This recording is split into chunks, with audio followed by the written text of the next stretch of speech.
Assalamualaikum warahmatullahi wabarakatuh. Saya Denis Setiawan dari kelas manajemen 22DX dengan NPM 22411078 ingin menjelaskan tentang ruang lingkup statistika. Pengertian statistika. Statistika adalah ilmu mengumpulkan, menata, menyajikan, menganalisis, dan menginterpretasikan data menjadi informasi untuk membantu pengambilan keputusan yang efektif. Statistik adalah kumpulan angka yang tersusun lebih dari satu angka.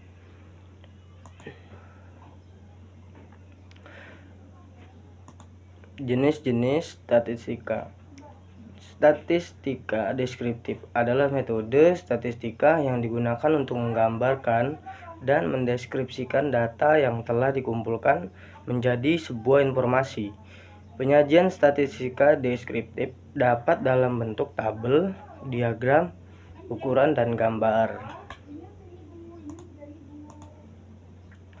Statistika induktif adalah metode yang digunakan untuk mengetahui tentang sebuah populasi berdasarkan suatu sampel atau contoh dengan menganalisis dan menginterpretasikan data menjadi sebuah kesimpulan.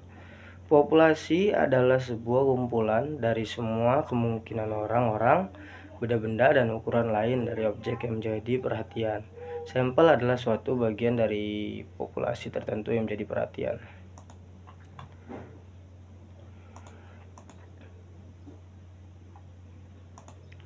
Jenis-jenis data. Jenis data dapat dibedakan menjadi dua macam, yaitu data kualitatif adalah data yang diperoleh dari sampel atau populasi. Data tersebut bukan berupa angka. Lalu yang kedua ada data kuantitatif, adalah data yang diperoleh dari sampel atau populasi. Data berupa angka. Data diskret merupakan data kuantitatif yang nilainya khusus dan merupakan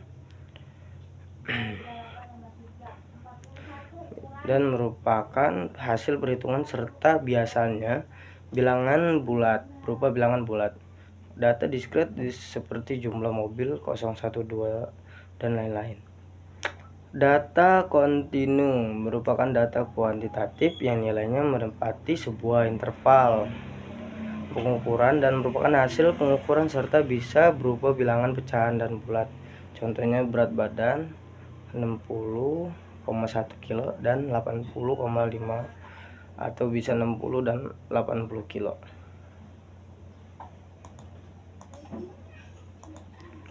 Itu ada juga data primer, data yang diperoleh langsung sumbernya atau objek penelitian, dan data sekunder adalah data yang sudah diterbitkan atau digunakan pihak lain.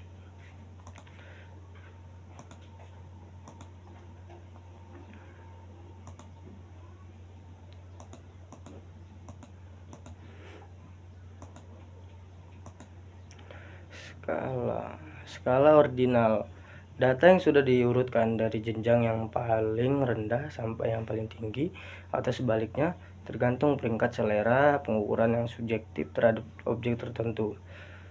Mengukur kualitas suatu barang: 1 sangat bagus, 2 bagus, cukup bagus, kurang bagus. Tingkatan pendidikan TK, SD, SMP, SMA, S1.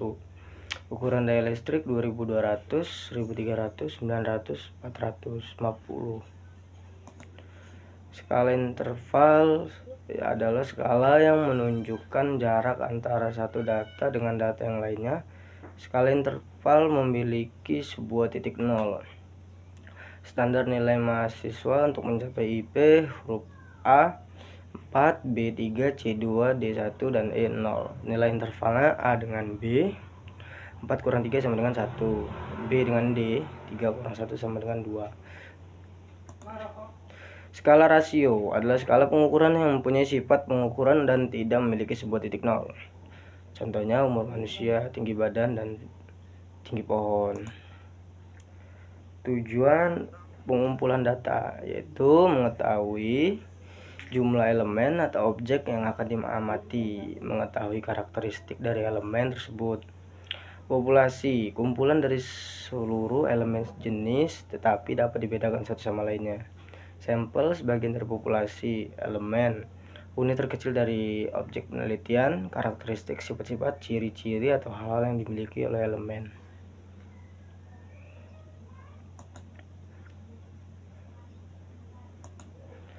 Populasi dibagi menjadi dua bagian.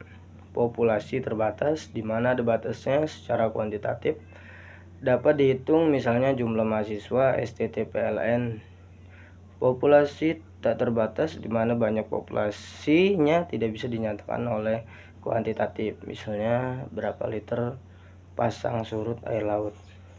Berdasarkan sifatnya, maka populasi dibagi menjadi dua bagian, yaitu populasi homogen. Sumber data memiliki sifat yang sama, misalnya meneliti mahasiswa jurusan T Informatika 2009 sampai 2010 yang mendapatkan nilai A untuk mata kuliah statistik. Populasi heterogen, sumber datanya memiliki sifat yang berbeda, misalnya meneliti IQ mahasiswa STTPLN. Jumlah populasi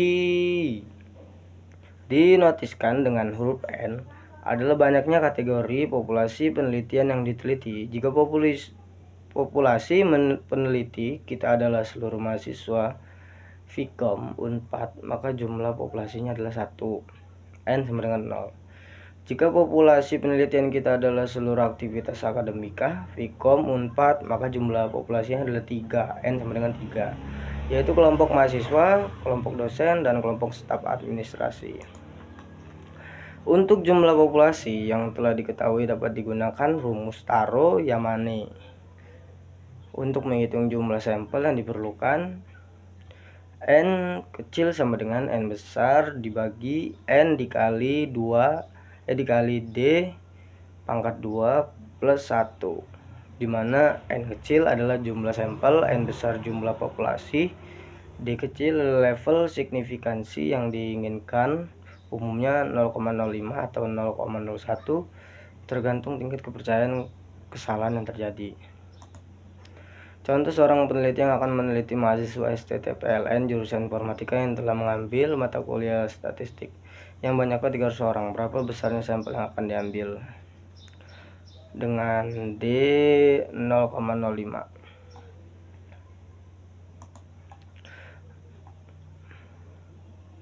Alat pengumpulan data bisa dengan wawancara, kuesioner, pengamatan, dan dokumentasi. Wawancara interview. Wawancara suatu cara mengumpulkan data yang digunakan untuk memperoleh informasi langsung dari sumbernya, di mana terjadi interaksi ditanya jawab antara pewawancara dengan yang diwawancara untuk meminta keterangan atau pendapat mengenai suatu hal. Faktor yang mempengaruhi arus informasi dalam wawancara: 1. Pewawancara, 2. Responden, 3. pedoman wawancara, 4. Situasi wawancara. Wawancara terstruktur. Wawancara secara terencana yang berpedoman pada daftar pertanyaan yang telah dipersiapkan sebelumnya. Wawancara tak terstruktur adalah wawancara tak berstruktur adalah wawancara yang tidak berpedoman pada daftar pertanyaan. Kelebihan teknik wawancara. Wawancara 1. Memberikan kesempatan kepada pewawancara untuk memotivasi orang yang diwawancarai untuk menjawab dengan bebas dan terbuka terhadap pertanyaan-pertanyaan yang diajukan. 2. Memungkinkan pewawancara untuk mengembangkan pertanyaan-pertanyaan sesuai dengan situasi yang berkembang. 3. Pewawancara dapat menilai kebenaran jawaban yang diberikan dari gerak-gerik dan raut wajah orang yang diwawancarai. 4. Pewawancara dapat menanyakan kegiatan-kegiatan khusus yang tidak selalu terjadi. Kekurangan teknik wawancara. Proses wawancara membutuhkan waktu yang lama, sehingga secara relatif mahal dibandingkan dengan teknik yang lainnya. 2. Keberhasilan hasil wawancara sangat tergantung pada kepandaian pewawancara untuk melakukan hubungan antar manusia. Yang ketiga, wawancara tidak selalu tepat untuk kondisi-kondisi tempat yang tertentu, misalnya di lokasi yang ribut dan ramai. 4. Wawancara sangat mengganggu kerja dari orang yang diwawancarai bila waktu yang dimilikinya sangat terbatas. Kuesioner. Tujuan penyebaran kuesioner: mencari informasi yang lengkap mengenai suatu masalah.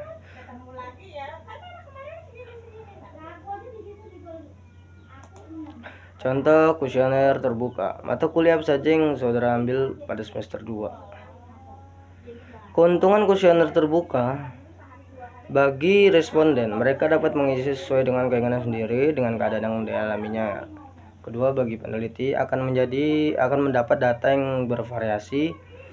Contoh kuesioner tertutup, mata kuliah pemrograman apa yang ada dikuasai.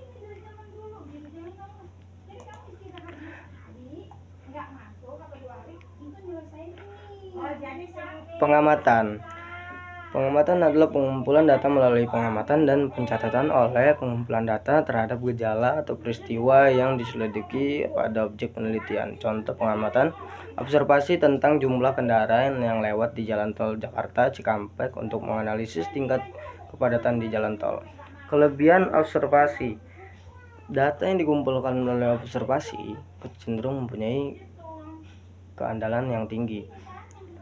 Yang kedua, penganalisis melalui observasi dapat melihat langsung apa yang sedang dikerjakan. Pekerjaan-pekerjaan yang rumit kadang-kadang sulit untuk dijelaskan dengan kata-kata. Melalui observasi, menganalisis dapat mengidentifikasi kegiatan-kegiatan yang tidak tepat yang telah digambarkan oleh teknik pengumpulan data yang lainnya.